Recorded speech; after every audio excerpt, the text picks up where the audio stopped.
স্মৃতি রেখে গেলেন পাকুড়ের গাছ। নমস্কার, আমি হরেন্দ্র, আপনারা দেখছেন হার্স নিউজ।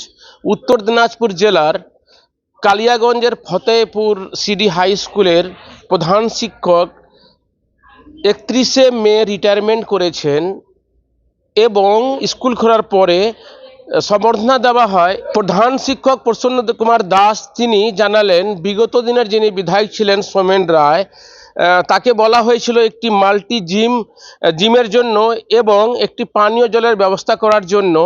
সে সময় উদ্যোগ নেওয়ার পরে কাগজপত্র তদন্ত হয়, কিন্তু মাল্টি জিম হলো না এবং পানীয় জলের সব কিছু হয়ে গেছিলো, খোঁড়াখুড়ি হয়েছে, কিন্তু সেই কাজটাও হয়নি। কিন্তু জানা যাচ্ছে, আমরা কথা বললাম, হয়তো কয়েকদিনের মধ্যে কাজটি শুরু হবে। পারলেন না? হ্যাঁ, সমাধান করতে পারলাম না। এক নম্বর হচ্ছে আমাদের স্কুল মাঠে একটা জল জমে। আগে এই দিকে একটা দুটো বাড়ি ছিল না, জলটা ড্রেনেজ হয়ে যেত, জলটা নেমে যেত, কিন্তু সেই বাড়িগুলো হওয়াতে জলটা আর নামতে পারছে না। তো আমরা সেই বাড়িগুলোতে গেছিলাম, পার্সোনালি আমরা গেছিলাম, গিয়ে রিকোয়েস্ট করেছিলাম যে আপনারা একটু শুধু ড্রেনের জায়গা দিন।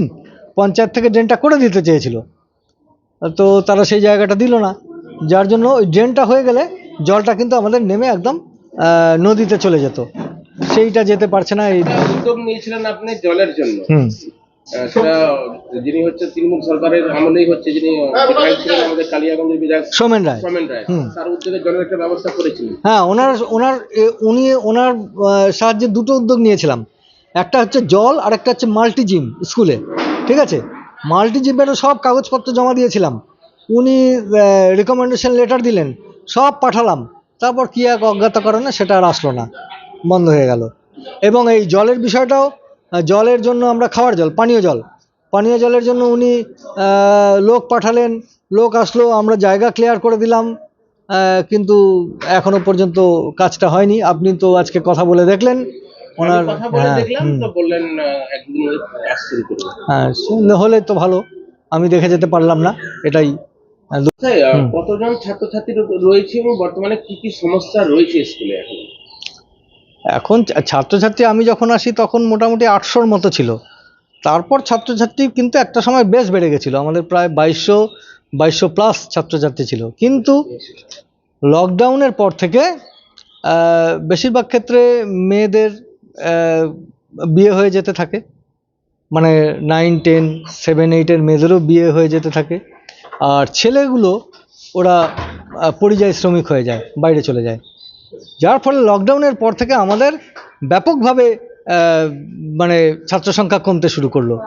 যার জন্য আমরা কিন্তু অনেক সময় আমরা এবং আমাদের টিচাররাই, যে আমাদের প্রভাস যারা আছে, আমরা বাড়ি বাড়িও গেছি খোঁজ নিতে, যে কী ব্যাপার, ছেলে মেয়ে যাচ্ছে না কেন। বাড়ি বাড়িও গেছি, কিন্তু তারপর কিছুটা রিকভারি হলো। এখন বোধহয় 1500, 1550-র মতো আছে। কিন্তু এটা একটু অ্যালার্মিং, মানে এই ছাত্র সংখ্যাটা বাড়া খুব জরুরি। এখন দেখা যাচ্ছে বেশিরভাগ গার্জেনরা চাইছে বেসরকারি স্কুলে পড়াশোনা, ইংরেজি মাধ্যম তার উপরে নজর দিচ্ছে। তার কারণে কি মূলত কি সরকারি স্কুলে ছাত্রছাত্রীর সংখ্যা কমে যাচ্ছে? না, মানে সরকারি স্কুলের চাহিদা নেই এটা বলা যাবে না। আপনি দেখুন, 2015 সালের পর থেকে আর কোনো নিয়োগ হয়নি। আমাদের স্কুলেই প্রায় 25-26টা ভ্যাকেন্সি পড়ে আছে, টিচার ভ্যাকেন্সি। তারপর অনেক টিচার, বহু টিচার, মাঝে একবার হলো জেনারেল ট্রান্সফার, কিভাবে হলো জানি না, সবাই জেনারেল ট্রান্সফার নিয়ে চলে গেল যারা জয়েন করেছিল।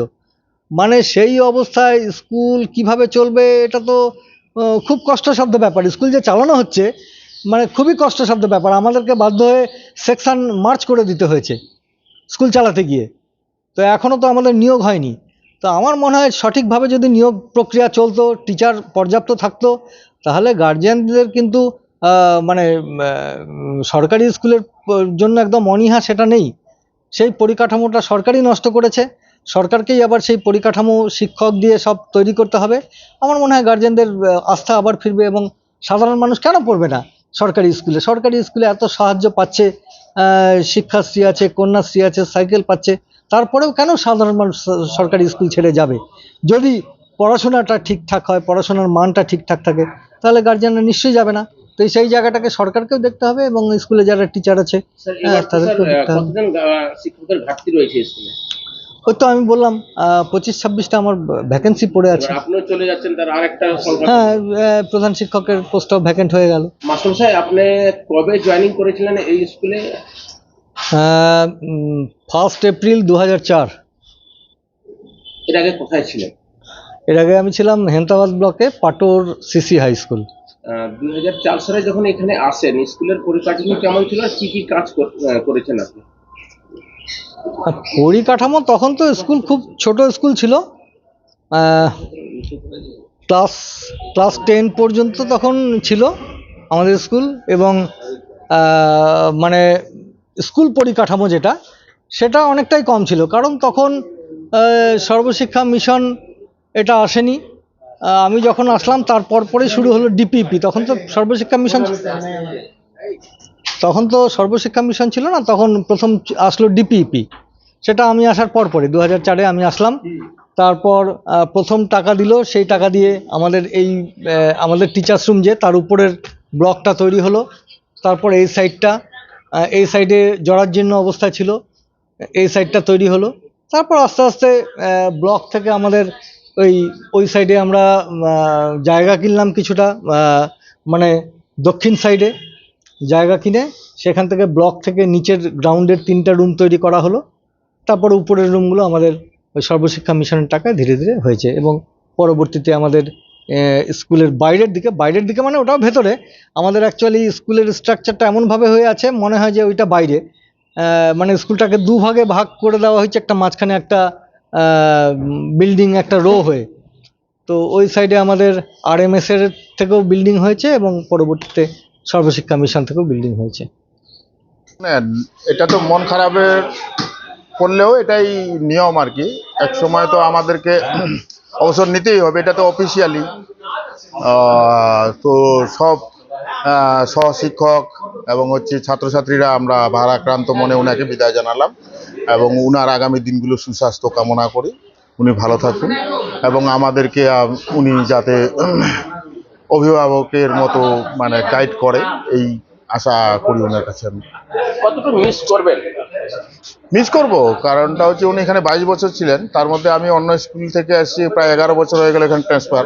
11 বছর ওনার সঙ্গে ভালো সম্পর্ক ছিল আমার। একজন প্রধান শিক্ষকের সঙ্গে যেরকম সম্পর্ক থাকে সেরকম। অভিভাবক হিসাবে কি কি বার্তা দিতেন? অভিভাবক হিসাবে উনি বেশ ঠান্ডা মাথার লোক।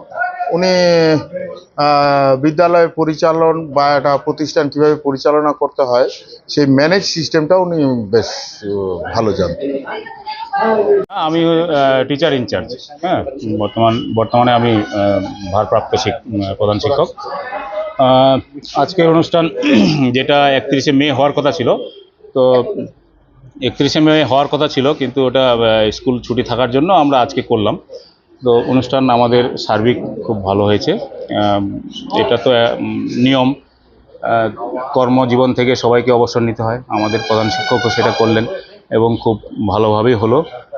আমরা সবাই ব্যথিত হলেও আনন্দিত যে একটা আনন্দ ঘন মুহূর্তের মধ্য দিয়ে ওনাকে আমরা বিদায় সম্বর্ধনা দিতে পেরেছি। ওনার দীর্ঘায়ু কামনা করি, উনি সুস্থ থাকুন, ভালো। গত দিনে যেটা আমরা দেখতে পারছি, জানতে পারছি যে হারে দুর্নীতি হয়েছে, সে দুর্নীতির পাশাপাশি শিক্ষাকে একেবারে তলানিতে যাবার যে ঘটনাটা রয়েছে, বিভিন্ন সরকারি স্কুলে, প্রাইমারি স্কুলে গেলে পরে দেখা যায় শিক্ষকের ঘাটতি।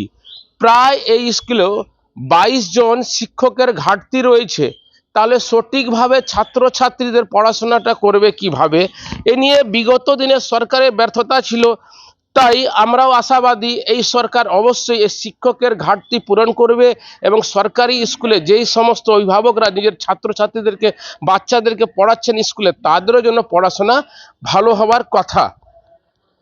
এখন দেখার বিষয় এই সরকার কি ধরনের উদ্যোগ নিচ্ছে, এবং স্কুলের যে সমস্ত সমস্যা রয়েছে এই সমস্যাগুলো মিটানোর আবেদন করব প্রশাসন থেকে। এবং শেষের বেলা দেখা গেল চোখের জলে স্কুলের শিক্ষক শিক্ষিকা এবং শিক্ষাকর্মীরা চোখের জলে বিদায় দিলেন। উত্তর দিনাজপুর থেকে আমি হরেন্দ্র কুমার, আপনারা দেখছেন হার্স নিউজ।